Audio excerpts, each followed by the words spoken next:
નમસ્કાર મિત્રો, પોરબંદરના આસપાસ પહોંચ્યા છે દ્વારકાના દર્શન કર્યા પછી અને હવે જવાનું છે સોમનાથ મહાદેવના દર્શન કરવા. અને શ્રાવણ મહિનો છે એટલે વિચાર્યું કે ભલે થોડો સમય મળે પણ આપણે સોમનાથ જવું છે અને એ દર્શન કરી અને પછી જુનાગઢ જવાનું છે. તો મિત્રો, આ પોરબંદરનો રોડ છે અને આખા દિવસના થાક પછી થોડી વાર આરામ કરી લીધો ગાડીની અંદર અને બધા મિત્રો હવે ચા પાણી કરવા બેઠા છે. અને અહીંથી લગભગ 120 કિલોમીટર જેટલું છે સોમનાથ. એટલે આપણે સોમનાથ જશું અને દર્શન કરશું. હર હર મહાદેવ. તો હવે થાક તો લાગ્યો હશે તમને બધાને, પણ સોમનાથના દર્શન તો કરવાના છે. તો હવે જઈએ સીધા સોમનાથ. તો આ દરિયો ગાંડો દૂર થઈ ગયો છે મિત્રો, માધવપુર બીચ. અને આ ગુજરાતનું કહેવાય ને કે એન્ડ છે, દક્ષિણનો એન્ડ છે. અને માધવપુર બીચ તમે જો યાર, આજે દરિયો તોફાને ચડ્યો છે ખતરનાક. તો તમે મજબૂત લોકેશન છે, જોઈ શકો છો. અને આ બાજુ પણ તમે જોઈ શકો, મેં ઘોડેસવારી પણ કરી, બહુ મજા આવી.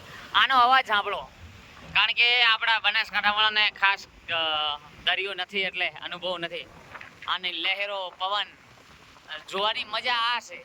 અને ફરવા આવો ને તો સૌથી વધારે મજા આવે છે. અને ચોમાસામાં આવજો એટલે ઓર મજા આવશે. હેલો મિત્રો, માધવપુર બીચ તમે જોઈ શકો છો. આ છે સૌરાષ્ટ્ર અને આપણા ગુજરાતમાં સૌથી વધારે નારિયેળ અહીં થાય છે. મેં તો ક્યાંય લીમડો જોયો નથી, ક્યાંક આવે તો ખબર નહીં, બાકી જ્યાં જોવો ત્યાં નારિયેળ નારિયેળ ને નારિયેળ, કંઈ જ બીજું દેખાતું નથી. અને ચોમાસામાં આવો એટલે આનો નજારો કંઈક અલગ હોય. અને હવે સોમનાથ બહુ નજીક છે, પણ આ તમને એટલા માટે બતાવું છું કે મને જોઈને એટલો આનંદ થાય છે ને, તમને કેટલો થશે. અને સૌરાષ્ટ્રનો ચકડો તો પ્રખ્યાત છે, તમને ખબર છે. મળીએ છીએ સોમનાથની અંદર. સોમનાથ આવી ગયું છે અને ભગવાન શંકરનું આ સ્થાન અમે પહોંચવા આવ્યા છીએ. તમને પણ બતાવું મંદિરનો નજારો કેવો છે. અને સીધું દર્શન કરવા જવાનું છે. અંદર તો ફોન લઈ જવા દેતા નહીં, પણ બહારથી નજારો બતાવીશ. તો થાકી ગયા છે પૂરેપૂરા, પણ કહેવાય ને કે ભગવાનના દર્શન કરી લઈએ, સોમનાથ મહાદેવના બાબાના દર્શન કરી લઈએ, કારણ કે એના સિવાય ઉધાર નહીં. તો જઉં છું બાબાના દર્શન. હવે અંદર મોબાઈલ લઈ દેવા દેશે કે નથી લઈ દેવા દેતા ખબર નથી. દિવસો તો થોડું ઘણું દેખો, પણ રાતે પહોંચ્યા છે એટલે શું થાય છે જોઈએ. તો બોલીએ શ્રી મહાદેવ કી જય. હવે અંદર તમને જઈને બતાવું. હેલો મિત્રો, પહોંચી ગયા છે પ્રથમ જ્યોતિર્લિંગ સોમનાથ મહાદેવ મંદિર, પ્રભાસ પાટણ. અને ખરેખર આપણું ગુજરાત લકી છે અને આપણે લકી છીએ કે આપણો જન્મ એવી જગ્યાએ થયો છે જ્યાં સાક્ષાત મહાદેવ. આનો ઇતિહાસ પણ ઘણો ખરો બધાને ખબર જ છે, પણ જોઈએ શું થાય છે. અને પ્રસાદ લઈને પછી જઈએ. અને આ વીર હમીરસિંહનું પૂતળું છે, જે સોમનાથની સખાતે, જે અમુક લોકોએ પિક્ચર જોયું છે તેમને ખબર છે. તો જઈએ અંદર. હવે મોબાઈલ રાખવા દેશે કે નથી રાખવા દેતા કંઈ ખબર નથી. તો આ છે સોમનાથનું પ્રાંગણ, બહુ વિશાળ છે, એટલે લગભગ વ્યવસ્થા તો ખતરનાક છે.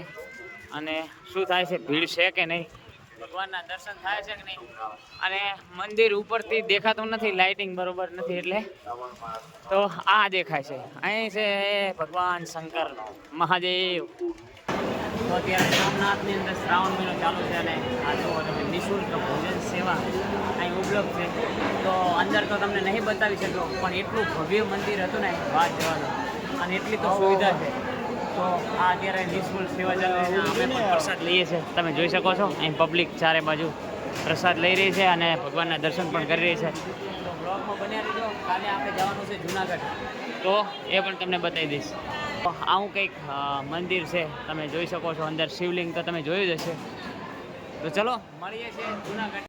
મિત્રો, આ પ્રથમ જ્યોતિર્લિંગ સોમનાથ મહાદેવના દર્શન થઈ ગયા અને ધન્ય ધન્ય થઈ ગયા કે આપણાને આટલા મોડા આવ્યા થઈ દર્શન થઈ ગયા. બહુ આશા નથી, પણ થઈ ગયા એટલે સારું કહેવાય. ચલો હવે આ છે સોમનાથની બજાર. બહુ વખણાય છે, પણ રાત છે એટલે કાંઈ લેવાનું થતું નથી. તો ચલો નીકળીએ છીએ જુનાગઢ. તો આવી રીતે બજાર જામી છે સોમનાથની અંદર. ડમરું કે શિવની મૂર્તિ કે સ્ફટિક કે કોઈ પણ લેવું હોય તો તમે લઈ શકો છો. ચારે બાજુ બજાર છે અને આવી તો કેટલી બજારો છે પણ જોઈએ કંઈ લેવાનું થતું નહીં. જોઈએ